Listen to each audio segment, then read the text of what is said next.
Boa noite! Dando início a mais uma live do IARGS. Essa noite a gente vai falar com a doutora Carolina Fernandes e vamos falar também sobre o WhatsApp hoje. O nosso tema até que é pertinente, porque ontem, como todo mundo viu, a gente ficou fora do ar. Boa noite, a Clara, boa noite, doutora Melissa, boa noite, Terezinha, boa noite a todos que estão ingressando na live. A live de hoje vai ser com a doutora Carolina Fernandes, ela deve estar entrando, já avisei para ela. E ela vai falar então sobre, deixa eu achar meu papelzinho aqui, ó. Responsabilidade civil por divulgação não autorizada de mensagens de WhatsApp. Boa noite, doutora Carol, tá entrando aqui, vamos convidá-la a participar. Aqui. Mas a primeira pergunta que eu acho que eu vou fazer para ela é: e se o WhatsApp não está funcionando, como é que fica, doutora Carolina? Boa noite, bem-vinda, que saudade. Boa noite, fico muito feliz pelo convite, Ana, e por estar aqui novamente com vocês. Tudo bem? Esse ano de 2021 não ia ter live com a doutora Carolina. É que ter. Não falha um, não falha um. Não falha. Tá me ouvindo bem? Estão me ouvindo bem? Porque eu tô sem fone hoje. Sim, tô te ouvindo super bem. Perfeito. Ah, outra coisa que faltou, deixa eu ligar aqui. Eu achei que eu tinha ligado, mas nem liguei. A minha luzinha. A tua luz. Eu comprei um ring light novo e não tô me acertando. Ele fica aqui, ó, muito aparecendo nos óculos. Não tô gostando. É, o problema do ring light é que quem usa óculos, ele reflete no óculos, né? É. Fica meio... Ó, a mãe do Martinho, a Terezinha, tá colocando. O Martim tava reclamando agora, me viu entrando aqui e falou: mamãe, mamãe, mamãe. É a hora do mamãe. Eu tô procurando aqui teu currículo. Peraí, Carol, que eu quero ler. Tá aqui no... Eu olho pro lado e tá o computador aqui. Só um pouquinho. Bom, doutora Carolina, que é advogada, professora universitária, atualmente professora convidada do Verbo Jurídico.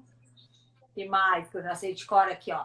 Sócia proprietária do escritório Fernandes Advocacia, mestre em Direito Público pela Universidade, pela Unicinos, graduada em Direito pela PUC, que mais? Pós-graduação em Família e Sucessões pela Faculdade, pela FMP, professora convidada do Verbo Jurídico, experiência profissional na área do direito civil, com ênfase em direito de família, sucessões, contratos, responsabilidade civil e bioética.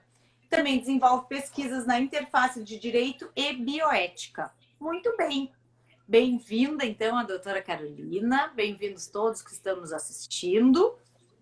Bom, hoje a gente vai falar sobre a responsabilidade civil por divulgação não autorizada de mensagens de WhatsApp, em uma recente decisão do STJ. Mas eu quero abrir a live perguntando: e quando o WhatsApp não funciona? O que a gente faz? Sabe, Ana Amélia, que da doutora Carolina, né? o Neymar, que foi meu aluno na graduação, né? Um grande abraço para o Neymar, já é colega, né, Neymar? Tá boa. E foi meu aluno na graduação. Muito obrigada pela presença, né? De todos e de todas, tiraram esse espacinho de tempo à noite para nos ouvir. A ideia hoje é conversar sobre essa recente decisão, né, Ana, de quando temos o WhatsApp. E essa tua pergunta ela é bem pertinente, né? O que acontece quando não temos o WhatsApp? Porque essa fragilidade, né, da prova que é produzida a partir do WhatsApp também já foi apreciada pelo STJ, né, mas dessa vez pela sexta, e em que eles abordaram justamente isso, como é frágil usar prints de mensagens de WhatsApp. Por quê? Porque nós estamos sujeitos à queda de sistema, nós estamos sujeitos à alteração do conteúdo, né? E em razão da criptografia de ponta a ponta, nós não temos como depender do servidor, né, do WhatsApp ou do Facebook para validar o conteúdo das mensagens. Então, cada vez mais saiu deles. Exatamente, até porque eles não têm acesso e eles já provaram isso. Então, cada vez mais essa prova tem se mostrado frágil, porque ela é passível de corrupção, né? E essa decisão em especial que nós vamos analisar hoje, e por isso eu acho importante trazer ela à tona, primeiro porque eu acho que muita gente não compreendeu o alcance da decisão, né? Eu vi que a parte da comunidade jurídica ficou até preocupada, né? Disseram, tá, mas a gente não vai mais poder usar os prints do WhatsApp como prova nos processos. Então, diferenciar essas duas decisões que acabaram se atropelando e se confundindo, né? Uma decisão foi proferida nos autos de uma ação criminal e essa sim avalia a qualidade da prova produzida pelo print de conversa de WhatsApp. E essa recente decisão do STJ, que nós vamos conversar mais profundamente hoje, que é do RESP 1903273, originário do Paraná, ela fala da proibição de divulgação de mensagens de WhatsApp em redes sociais ou na mídia, né? Então, são duas decisões distintas, ainda que o fundamento de ambas seja semelhante. A gente vai explicar como fica para a advocacia a avaliação dessas mensagens e quando é que a gente pode ou não orientar um cliente, por exemplo, dizendo, olha, essa tua atitude de divulgar esse print foi ou não ilícita, né? Ou seja, gera ou não o dever de indenizar. Então, o objetivo é esse, a gente esclarecer, né, como a Lei Geral de Proteção de Dados atua nesse novo circuito e qual é o fundamento dessa decisão e quando é que a gente pode ou não considerar que houve divulgação indevida de mensagens de WhatsApp. Perfeito. Tá, e quando é que é indevido? Por exemplo, eu conversei com a Terezinha contigo para a gente combinar essa live. Vou dar uma, né, do meu dia a dia. E eu printei. Não printei, na verdade eu divulguei, por exemplo, o currículo para a Terezinha para ela armazenar, né, esses dados. Também pedi uma foto tua e passei essa foto adiante. E em algum momento isso pode ser considerado ilegal ou não? Esse é o legítimo caso em que nós não temos ilicitude, né? Por quê? Porque houve autorização de todos os interlocutores da mensagem na divulgação. Então, no momento em que tu transmite para Terezinha a nossa conversa, né? Ou parte da nossa conversa e a minha fotografia, tu fizeste já me avisando que seria para fins de divulgação. Então, quando todos os interlocutores sabem o que estão falando, ou seja, têm exata noção da divulgação que as suas palavras ou imagens vão ter, nós não podemos considerar que há um ato ilícito indenizável. Qual é o problema, então? Quando é que nós não podemos, de forma alguma, divulgar prints ou imagens de outras pessoas? Via de regra, sempre que não for autorizado. E foi isso que o STJ, nessa decisão, firmou finalmente entendimento. Algo que já vinha se discutindo jurisprudencialmente. Isso não é uma grande novidade. A novidade é que o STJ agora firmou um posicionamento. Então, o que a ministra Nancy, né, consignou no seu voto? Que sempre que nós estamos falando de mensagens de texto, de envio de imagens, envio de arquivos, a pessoa que escreve ou as pessoas que estão se comunicando, elas estão fazendo isso confiando na privacidade. Então, elas depositam no outro uma justa expectativa, né? Então, quando eu estou conversando, por exemplo, contigo privadamente, eu estou confiando que tudo que eu disser não vai ultrapassar a tua pessoa, a nossa relação. Então, eu deposito uma justa expectativa de privacidade, que nada mais é do que um direito da personalidade, já protegido pelo Código Civil nos artigos 20 e 21. No momento em que a minha mensagem é divulgada, ocorre o quê? A violação do meu direito à privacidade e, por vezes, a violação do meu direito à intimidade. E aí é até bom a gente fazer uma diferença entre o que é privado e o que é íntimo, né? A gente costuma, na bioética, usar um gráfico que mostra 2 círculos, né? Então, nós temos a privacidade, então nós temos dados gerais que estão fora do círculo, que são dados públicos, que qualquer pessoa pode acessar a meu respeito. Nós temos os dados privados dentro de um grande círculo, que são os dados que nós chamamos de sensíveis, porque são dados que são capazes de me identificar enquanto indivíduo na sociedade. E nós temos dados ainda mais restritos, que é aquilo que a gente considera como íntimo. O que nós consideramos como dado da nossa intimidade é aquilo que nós não dividimos com ninguém. Portanto, quando alguém viola a minha intimidade, a violação é muito mais violenta do que quando alguém viola a minha privacidade. Porque os dados privados são aqueles que nós compartilhamos com quem queremos compartilhar. Por isso, a ofensa à privacidade, ela acontece quando alguém divulga um dado privado meu, ou alguma informação, alguma conversa, sem que eu tenha autorizado esse compartilhamento. E a Lei Geral de Proteção de Dados, ela trata justamente disso. Ela classifica as informações, ela classifica, então, os dados e também o nível de ofensa em razão da divulgação. Então, ela responsabiliza os sujeitos que recebem dados de outros sujeitos pela divulgação não autorizada ou pela falha no dever de guarda dos dados. E aí que entra a decisão do STJ. Por quê? Porque se eu estou conversando contigo no WhatsApp e confio que eu só estou falando aquilo porque é para ti, eu estou depositando em ti a confiança, e aí eu estou me pautando pelo princípio da boa-fé nas relações privadas, de que essa conversa se manterá privada, até porque eu estou usando um aplicativo que, até provem o contrário, usa criptografia.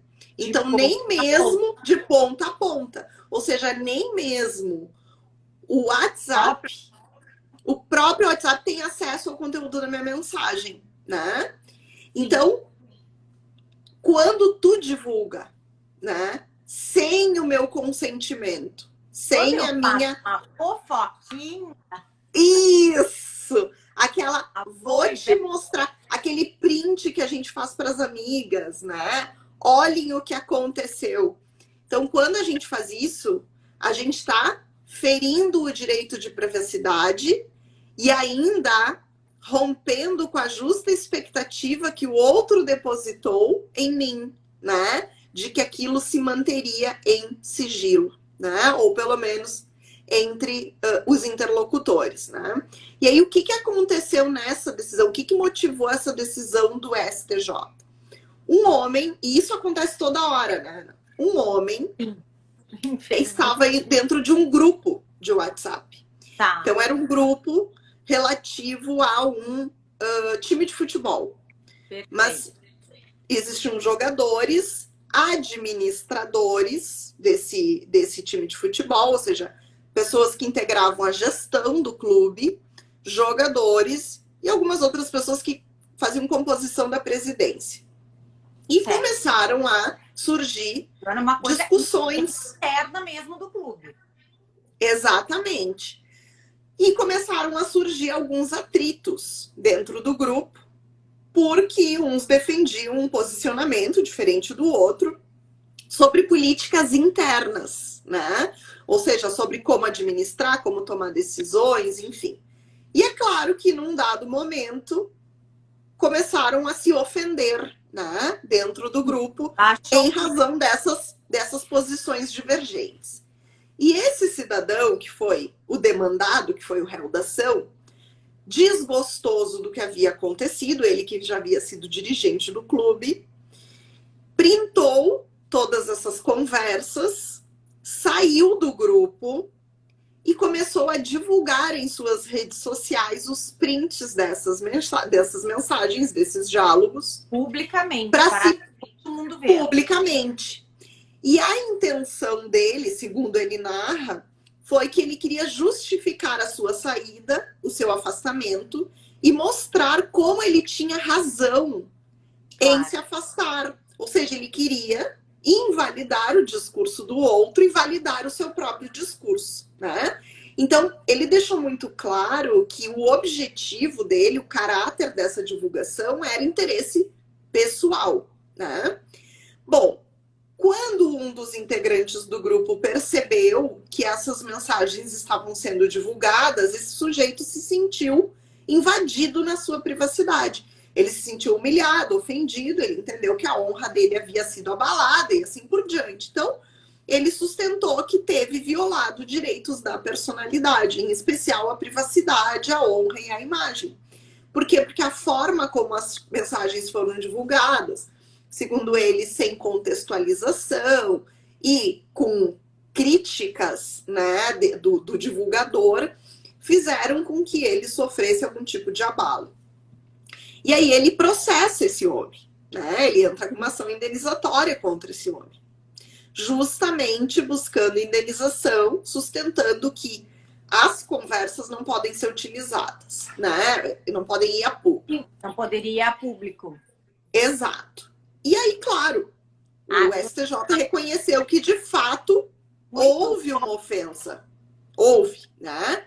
Sim. E aí mas o interessante dessa decisão não é nem reconhecer que houve ofensa, e sim as razões e o tipo de ofensa, né, feita, e também eles acabaram firmando entendimento de quando se justificaria a divulgação dessas mensagens. E essa é a parte mais interessante desse acordo. Porque mais do que condenar em danos morais aquele que divulgou, reconhecendo que é uma ofensa à privacidade, porque me parece que nós não temos muita dificuldade em verificar quando há ofensa à privacidade, é descobrir, então, quando é que eu posso publicar. E isso eles deixaram claro no acordo. Então, quando é que nós podemos divulgar os prints? E quando Quando for para me defender. Ou seja, quando eu usar as mensagens com o objetivo de autodefesa. Essa é a única, pela leitura do acordo, é claro, foi essa a excludente de ilicitude que eles firmaram entendimento. E aí eu me lembrei de um outro caso, que eu acho bem interessante aqui citar, né? E que tem muita similaridade com esse, que foi o seguinte. Muito se discutia na advocacia se nós podíamos usar prints de mensagens trocados entre, né, as partes ou entre uma das partes e terceiras pessoas, tá? O que nós conseguimos entender agora pela Lei Geral de Proteção de Dados e pelo direito à privacidade? Quando nós usamos prints de mensagens trocadas entre as partes, eu não preciso de autorização da outra parte para usá-la processualmente. Por quê? Porque eu sou uma das interlocutoras, então a prova não é ilícita. No entanto, quando nós trazemos aos autos conversas de um dos interlocutores com terceiras pessoas que estão alheias ao feito, que não fazem parte do feito, aí nós temos ofensa à privacidade. E eu tenho visto muito na advocacia isso. Outro dia, chegou ao absurdo, o que a colega fez? Juntou mensagens da parte adversa, era um diálogo da parte adversa com uma terceira pessoa. Então, não era nem uma conversa que o cliente dela teve com uma terceira pessoa. Era da parte adversa com uma terceira pessoa. E ela narrou que essa terceira pessoa teria fornecido as mensagens para a utilização no processo. Isso não tem o menor cabimento. Isso mais do que ofensa ao direito à privacidade, porque não é nem o interlocutor que está disponibilizando, né? Então, isso me parece que é uma conduta reprovável do ponto de vista profissional, né? Então, acho que já passou do tempo da OAB se manifestar sobre esse tipo de conduta processual também, né? E o segundo ato que vem sendo praticado com muita frequência entre os advogados e que me parece bastante contestável, e acho que esse é um debate que vai ter que começar a acontecer, é trazer aos autos mensagens de WhatsApp trocadas entre os procuradores das partes. Por quê? Porque cada vez mais os advogados têm se comunicado por WhatsApp e depois juntam prints dessas mensagens nos processos. Só que como o próprio STJ consignou, troca de mensagens por WhatsApp tem a mesma confidencialidade que correspondência. Sim. É a mesma, o princípio é o mesmo. Portanto, é claro que ela não pode ser divulgada sem autorização, né? Mais ainda quando eu estou dentro de um processo em que eu quero provar que o procurador da outra parte me mandou alguma mensagem, seja ou não em representação do cliente, e a única prova que eu tenho de que aquele diálogo aconteceu é uma mensagem privada que eu tenho com um colega. Eu, Carolina, como entendo muito delicado isso, não uso. É difícil mesmo, é complicado. Então, o que eu faço? Se realmente o colega me mandou uma mensagem dizendo que o cliente considerou algum acordo, enfim, eu consigno por e-mail, já anunciando a intenção de juntar aos autos, ou seja, deixando claro os termos de publicidade, né? Ou seja, divulgando a finalidade para o qual aquilo vai ser utilizado e pedindo para que o colega reitere os termos, mas eu não junto mensagem de WhatsApp. Doutora Carolina, sim. Eu tenho uma dúvida. Algum tempo atrás, as mensagens de WhatsApp, qualquer dessas, né, mensagens de texto, de celular, só valeriam se fossem consignadas numa ata notarial. Isso é assim? Tem que ser assim? Sim. Pode juntar direto nos autos? Tem que ser assim, tá? Por quê? Tem valor. Não vai ter. Exato. Para que tenha valor e consistência, né, de prova, tem que ser feita a ata notarial das mensagens de e-mail, de celular, ou qualquer de Facebook, de Instagram, tá? Por quê? Porque os juízes e os tribunais já se manifestaram no sentido de que isso é que foi consignado nessa outra decisão que disse da fragilidade de usar prova de WhatsApp, ou seja, que descartou prints de conversas de WhatsApp.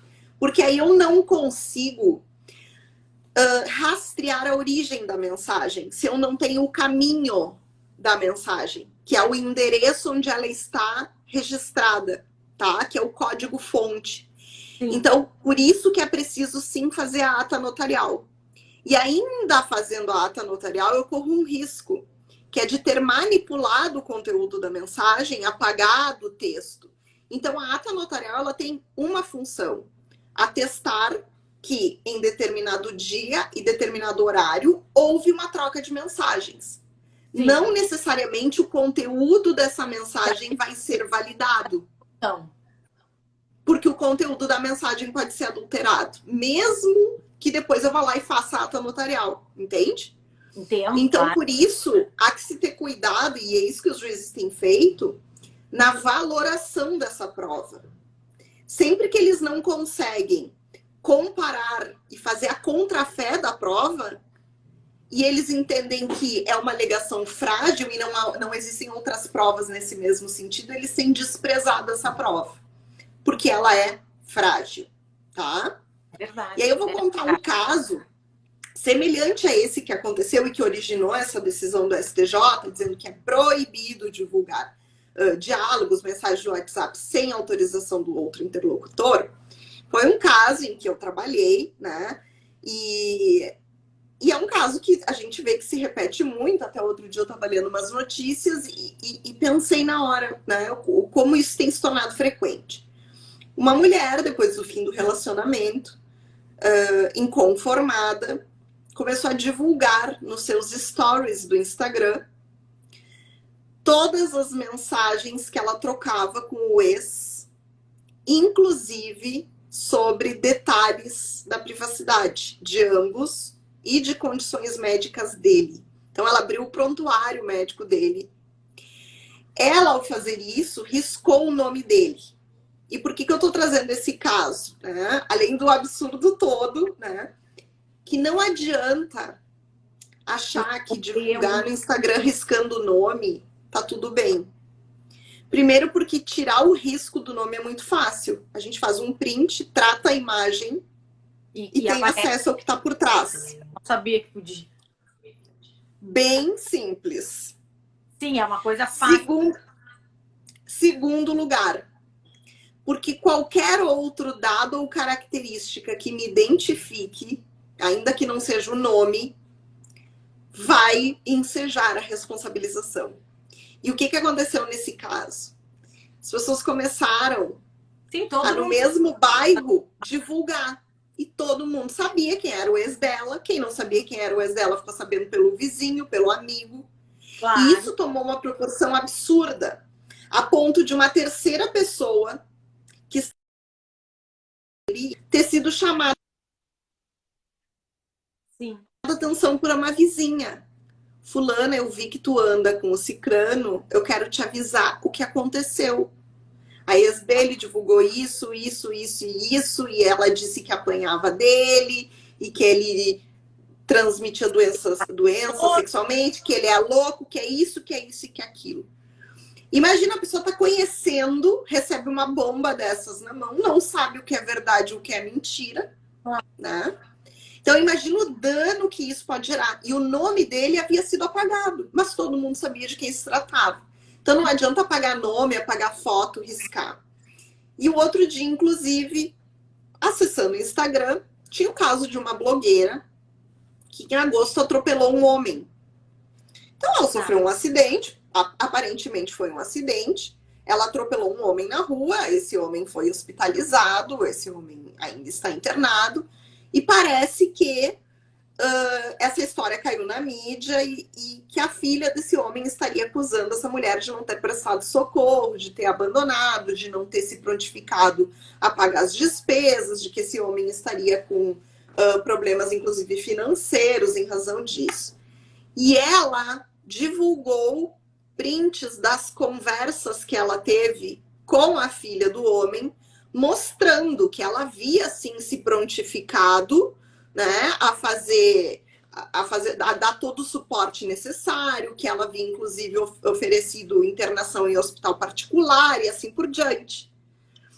E aí, o que ela fez? Muito provavelmente... Ó, a Aranaldi, tudo bem?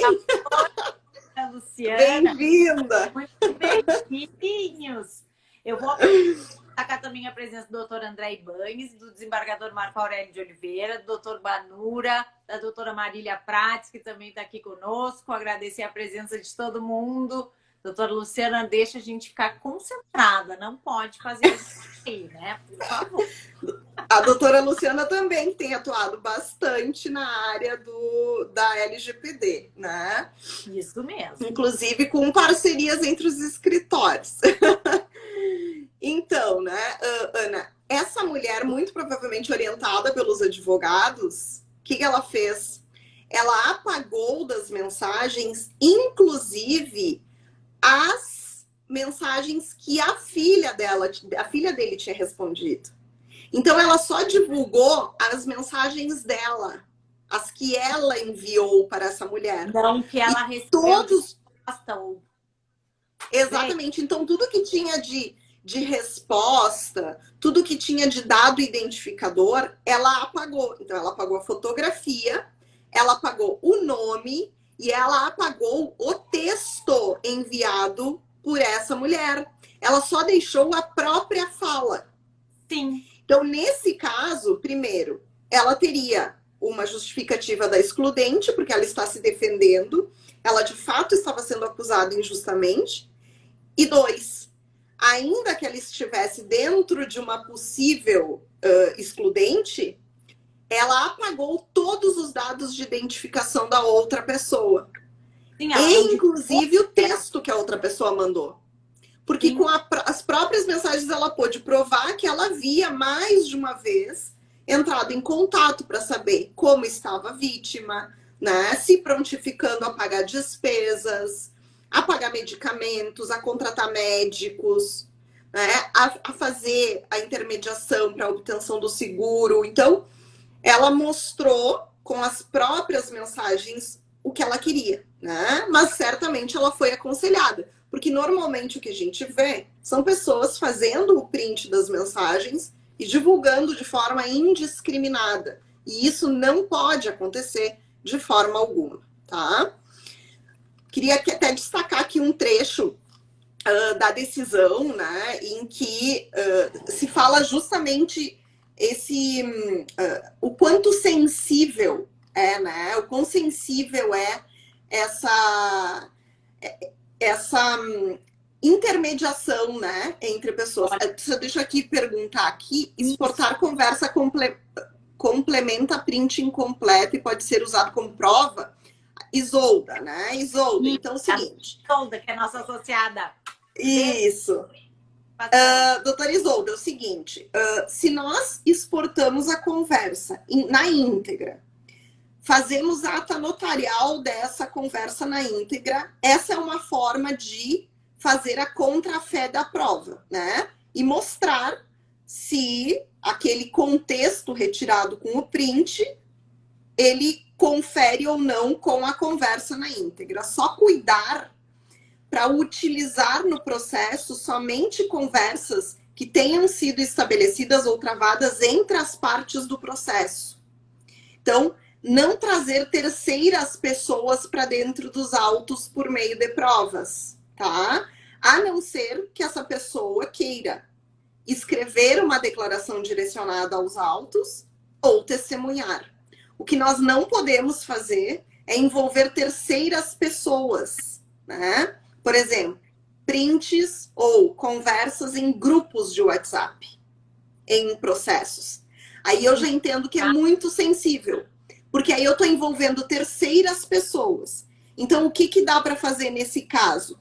Pedir ao tabelião que onde houver mensagens de terceiras pessoas não envolvidas no processo, ele suprima o texto. E aí o tabelião, porque tem fé pública, vai poder ocultar, né, essas mensagens que constam. Claro, vai ter a ata na íntegra, né? Mas nós podemos levar o processo só o que diz respeito às partes do processo. Então, só esse cuidado que se deve ter, porque mesmo usando processualmente, eu posso incorrer em ofensa a direito de privacidade de outro? Sim. Sim, né? Principalmente nos processos que não têm sigilo. E ainda mais hoje, que basta entrar no EPROC e está tudo disponível. Porque antes nós ainda tínhamos uma espécie de filtro, quando os autos eram físicos, né? Tinha que se identificar para ter acesso. E hoje nós sabemos, inclusive a imprensa faz isso a todo momento, acessa autos, pega as provas e divulga na mídia. Então, quando nós acabamos entregando, denunciando terceiras pessoas, isso vai ir a público, pode ir a público. E aí quem é o responsável? Não só quem divulgou, mas quem originalmente propiciou essa prova, né? Então, por isso. Quem tornou aquela prova pública, né? Quem tornou a prova pública, porque disponibilizou nos autos. Exatamente, exatamente. Os advogados do recorrente usaram uma frase muito, muito interessante, que até foi reproduzida no acórdão. Eles disseram assim, em razão da intimidade... Agora tu vai voltar a falar da decisão do STJ, é isso? Né? Isso, da decisão em si, tá? Que fala exatamente esse ponto que nós estamos conversando. Sobre a confiança que nós depositamos no outro no momento de mandar uma mensagem, né? Porque quantas vezes, Ana, nós dizemos assim, bom, mas a mensagem é pro fulano, então eu posso falar desse jeito. Sim. Porque dependendo do destinatário da minha mensagem, eu me coloco de uma forma ou de outra. Às vezes eu falo de uma forma mais formal, Às vezes eu me coloco mais informalmente. Quando eu confio muito na pessoa, eu me abro mais. Quando eu não tenho intimidade, eu não tenho confiança, eu sou mais restrita, né? Então, olha o destaque que eles fizeram. Em razão da intimidade e da confiança recíproca existente entre os membros do referido grupo, fundou-se um verdadeiro contrato tácito entre todos, na certeza de que as conversas entabuladas no referido grupo seriam escudadas pela descrição e privacidade, pois afinal, tal aplicativo era utilizado para tratar dos assuntos mais diversos, naturais de rodas de amigos. Então, o que eles querem dizer com isso?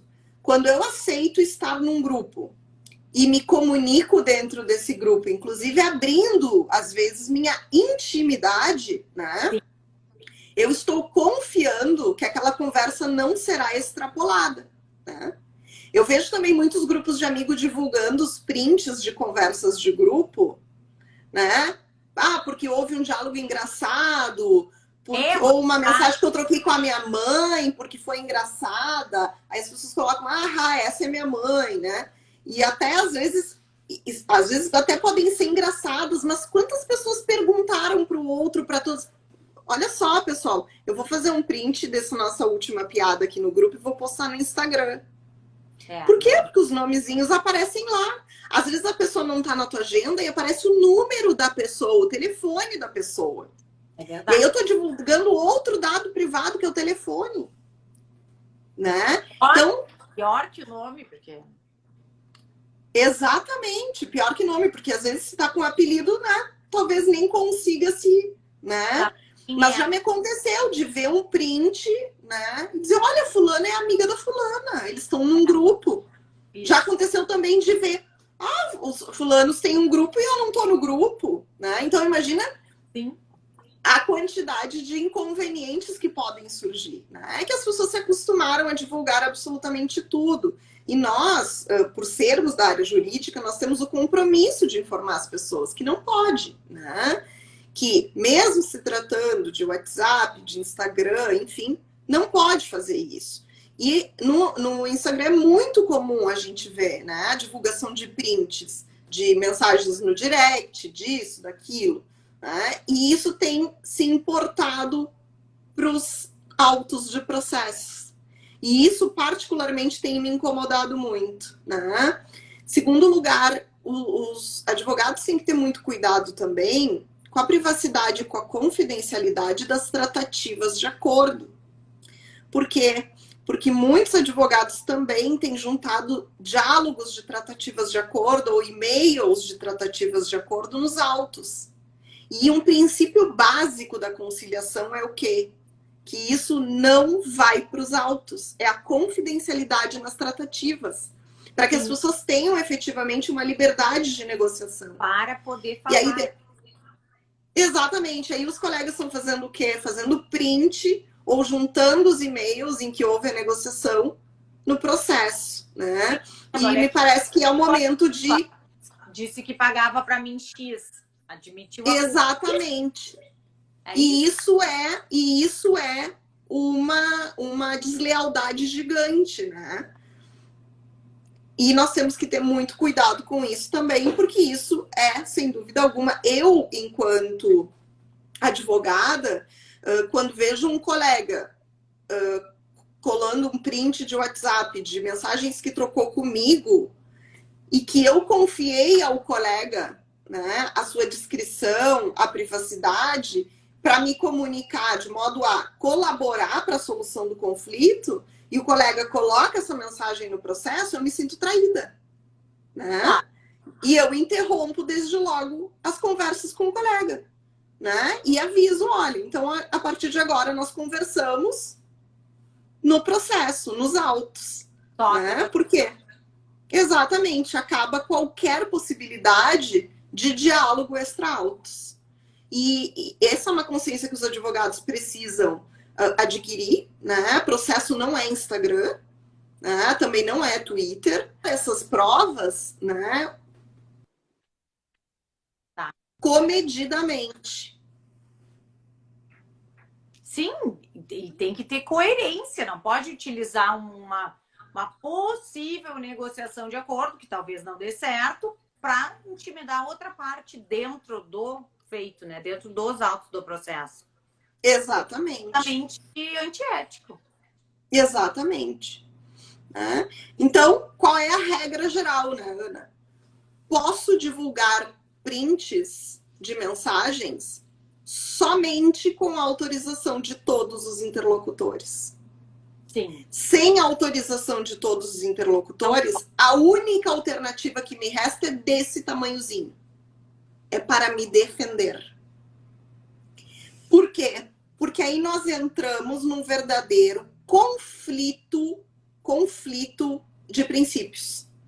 Sim. Liberdade de expressão versus o direito à privacidade. Verdade.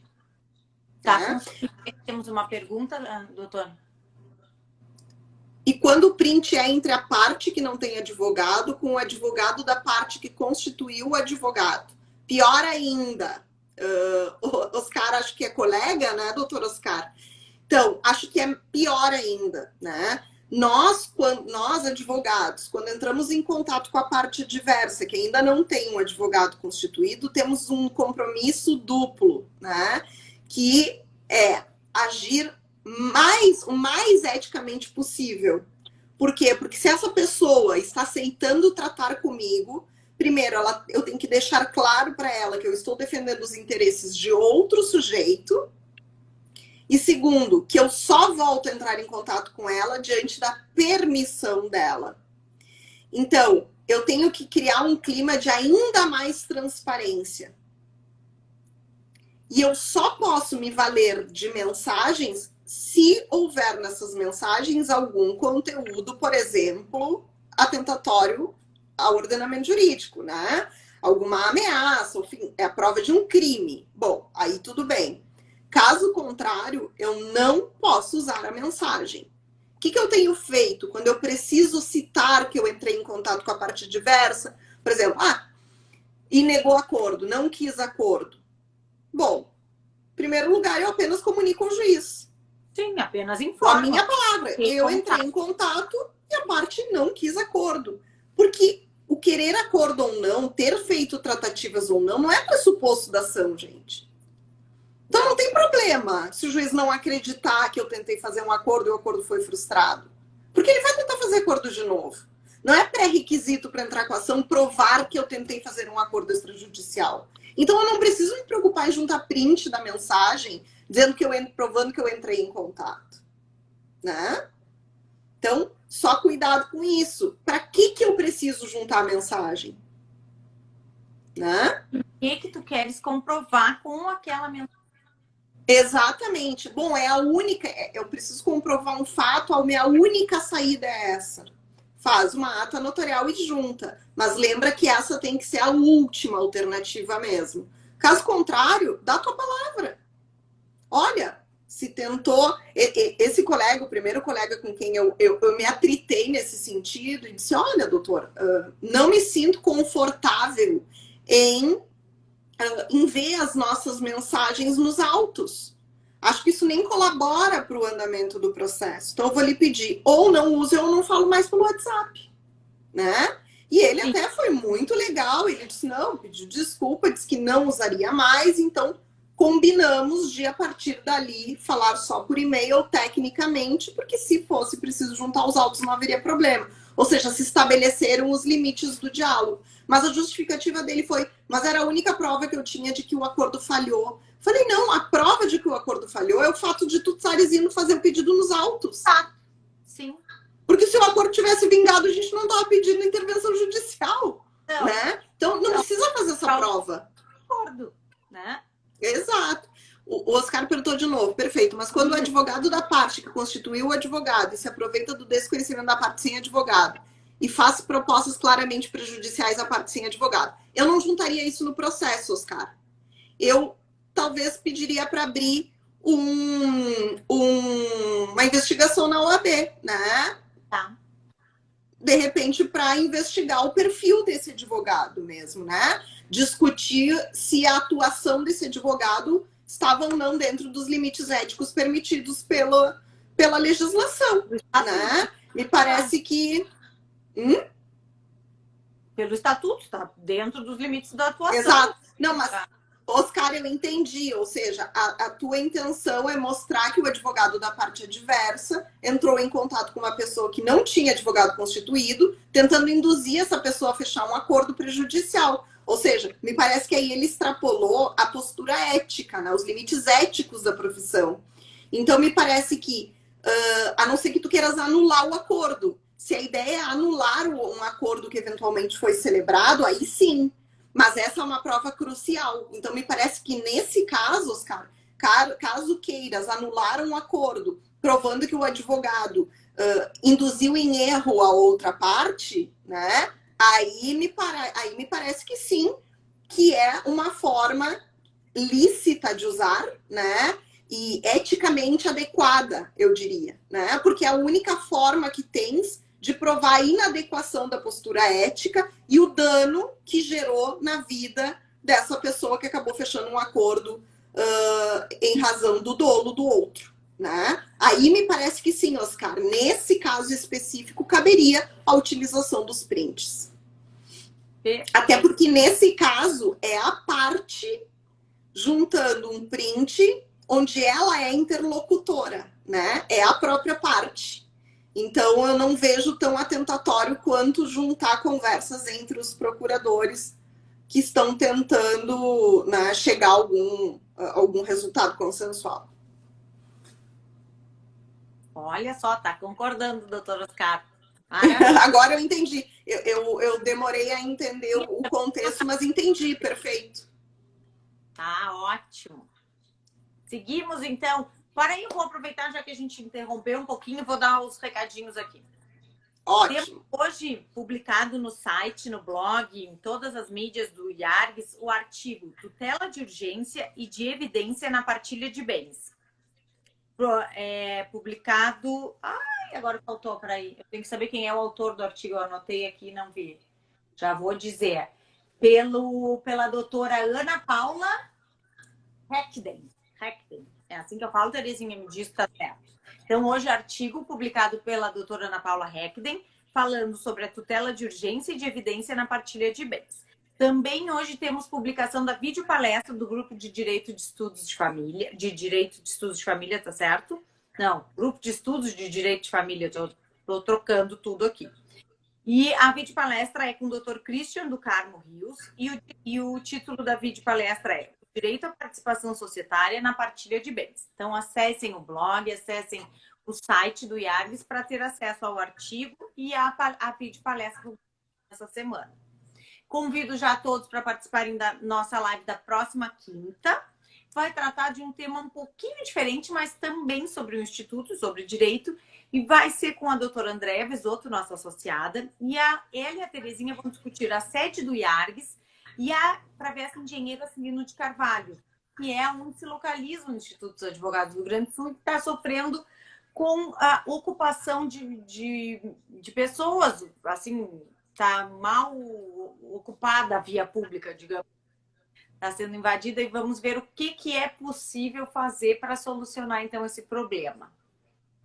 Continuando, então, doutora Carolina, por favor. O problema, aliás, que tem se mostrado muito, muito maior agora durante a pandemia. Né? Exato. E se agravou, porque ali já é uma rua, né? Não é propriamente uma rua, é uma passada, né, da rua Andrade Neves para a Rua dos Andradas.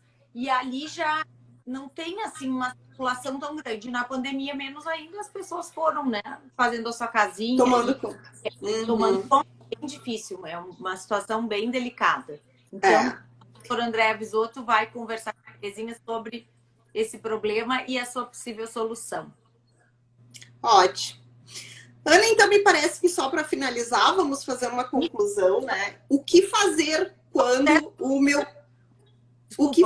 quando o meu cliente chega a mim, né? Como identificar se houve ou não a divulgação indevida de mensagens, né? Porque me parece que esse é o anseio de todos os advogados, todos os colegas. Quando, no final de contas, o meu cliente se apresentando até mim com um caso semelhante, quando é que eu posso dar a ele, né, uma resposta de que sim, de que podemos buscar uma indenização pela divulgação indevida de mensagens. Lembrando que não são apenas mensagens de WhatsApp, né, Ana? Qualquer outra mensagem, seja por SMS, seja por Instagram, né, pelo direct do Instagram, fotografias, escritos, ou seja, qualquer elemento que componha os direitos da personalidade, né? Bom, sempre que eu identificar que se tratava de uma conversa privada, que meu cliente depositou no outro uma justa expectativa de privacidade, né? E que não houve autorização para divulgação e que não está presente a excludente, a descaracterização, né, da ilicitude. Por quê? Porque a pessoa não estava buscando resguardar um direito próprio. Então, nesses casos, eu posso dizer ao meu cliente, bom, podemos buscar uma indenização.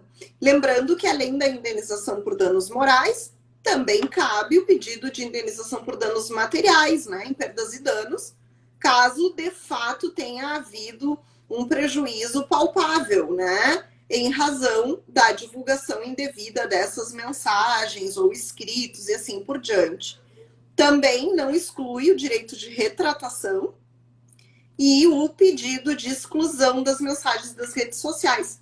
Naquele caso que eu comentei desse rapaz, né, que teve as suas conversas divulgadas pela ex, né, não só essas conversas, ela invadiu o computador dele, puxou prints de mensagens dele com terceiras pessoas e divulgou prints do computador dele, ou seja, acessou os arquivos dele, invadiu mesmo a privacidade, né?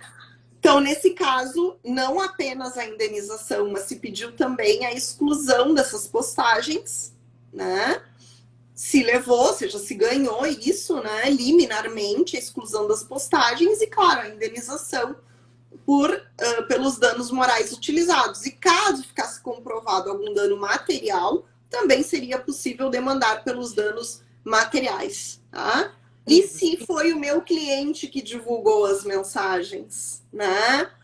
Bom, a única alternativa do teu cliente é ou provar que ele... Entendendo, é isso? Exato, que ele estava resguardando um direito próprio, ou provar que ele obteve a autorização do outro para a divulgação daquela mensagem, ainda que esse outro esteja agora negando que tenha autorizado.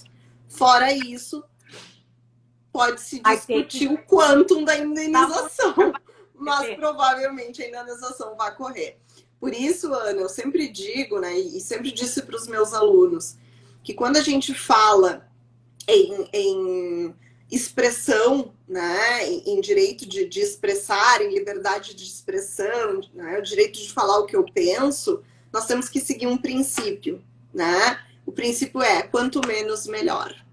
Eu acho muito engraçado quando as pessoas vão para a rede social e elas anunciam o desastre, porque elas colocam assim: normalmente eu não me manifestaria sobre esse assunto, mas, bom, quando vem aquele mas... de falar sobre tal coisa.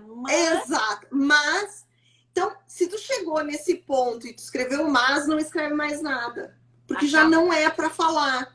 90% das vezes que a gente fala, a gente não deveria falar. Então, a gente tem que aprender a ficar quieto na vida, né? A ficar quieto porque quando a gente aprende a se conter, a não dizer tudo que pensa, é que a gente vive harmoniosamente na sociedade. Exatamente. Porque o conviver em sociedade de forma harmônica exige um sacrifício. E um desses sacrifícios é filtrar o que eu penso e o que eu falo.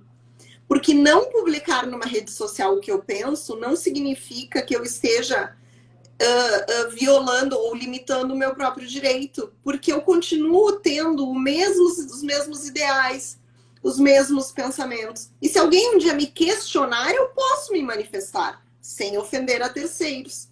Mas, normalmente, quando eu mesma me chamo a desabafar, é nesses momentos que eu tenho que aprender a ficar quieta, né? E assim eu conservo a paz social. Falar. Não adianta, Quanto mais quietinha que a gente fica, é melhor. É verdade. Não, o meu direito vai só até onde o seu direito está, né, doutora Carol? Exatamente. A gente tem que cada vez... é aprender, né? Na verdade, a gente tem que cada vez aprender mais isso. Exatamente. E tentar.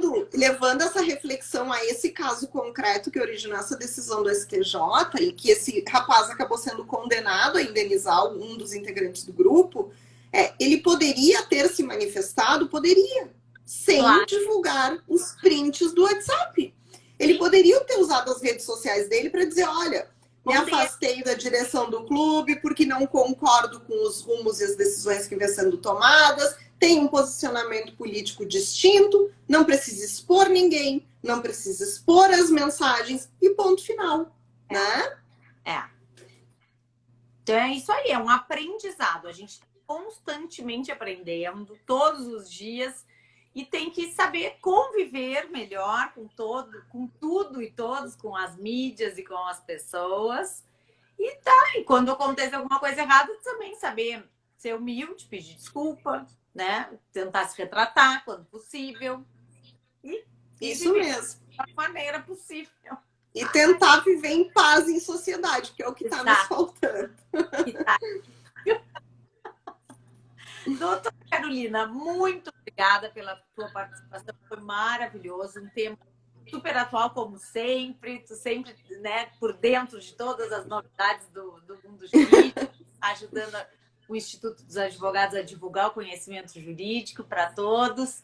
Agradeço a tua participação, já fica aqui o convite para uma próxima live, com certeza.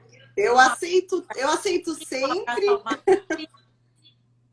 Convido, então, também todos a participarem da próxima live na quinta-feira que vem, com a doutora Andréa Bisotto e com a Terezinha Tarstano, de mediadora. Vamos, então, conversar sobre a sede do IARGS e a Travessa Engenheiro Celino Carvalho. Muito obrigada. Ana, muito obrigada pelo convite mais uma vez. Para mim é sempre um prazer participar das lives do Instituto, das discussões, né? Então, sabe que sempre aceito os convites, podem me chamar, eu tenho o maior prazer em participar. E também aproveitar para interagir com os colegas, né? Já que a interação nos corredores do fórum não acontece mais, né? Eu acho que muito Exato. Bom. Quero agradecer os elogios Parece fantasma ali, não sei. É verdade, chega a dar uma tristeza na gente, né? Queria agradecer também as colegas e os colegas que estão parabenizando a live. Eu fico feliz, acredito que a advocacia ela se faz de forma colaborativa, né? Então, por isso esse espaço que o IARGS nos oferece, ele é tão valoroso. É uma forma que nós temos de aprender uns com os outros, porque nós sempre temos o que ensinar, mas sempre temos o que aprender. E esse momento de troca, ele é muito especial. Perfeito. Muito obrigada, então. Uma boa noite a todos. Eu vou desligar aqui direto. Já te dou um tchauzinho, tá bem? Um abraço, uma boa noite a todos. Tchau, tchau. Boa noite.